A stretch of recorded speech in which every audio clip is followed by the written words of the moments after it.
ਲਓ ਸੱਜਣੋ ਤੇ ਮਿੱਤਰੋ, ਫੈਸਲਾਬਾਦ ਦੇ ਵਿੱਚ ਥਾਣਾ ਰੋਸ਼ਨ ਵਾਲੇ ਇਲਾਕੇ ਦੇ ਵਿੱਚ ਖਤਰਨਾਕ ਡਾਕੂ ਜਿਹੜਾ ਕਿ ਅੱਜ ਪੁਲਿਸ ਮੁਕਾਬਲੇ ਦੇ ਵਿੱਚ ਮਾਰਿਆ ਗਿਆ।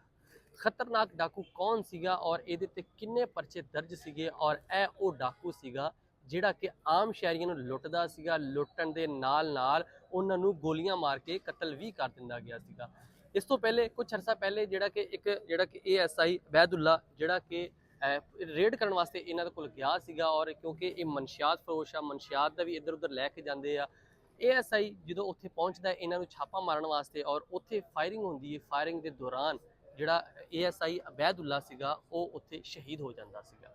ਸ਼ਹੀਦ ਤੋਂ ਬਾਅਦ ਅੱਜ ਇਹ ਡਾਕੂ ਸੀਗਾ ਇਹ ਮਨਸ਼ਿਆਤ ਲੈ ਕੇ ਜਾ ਰਿਹਾ ਸੀਗਾ ਔਰ ਰਾਸਤੇ ਦੇ ਵਿੱਚ ਪਤਾ ਚੱਲਦਾ ਹੈ ਥਾਣਾ ਰੋਸ਼ਨ ਵਾਲੇ ਦੇ SHO ਨੂੰ ਕਿ ਇਹ ਉਹ ਖਤਰਨਾਕ ਡਾਕੂ ਆ ਜਿਹੜਾ ਕਿ ਮਨਸ਼ਿਆਤ ਲੈ ਕੇ ਸਮਗਲਿੰਗ ਕਰਦਾ ਪਿਆ। ਤੇ ਜਨਾਬ ਉੱਥੇ ਜਦੋਂ ਜਾਂਦੇ ਨੇ ਰੋਕਣ ਦੀ ਕੋਸ਼ਿਸ਼ ਕਰਦੀ ਔਰ ਉੱਥੋਂ ਫਾਇਰਿੰਗ ਸ਼ੁਰੂ ਹੋ ਜਾਂਦੀ ਹੈ।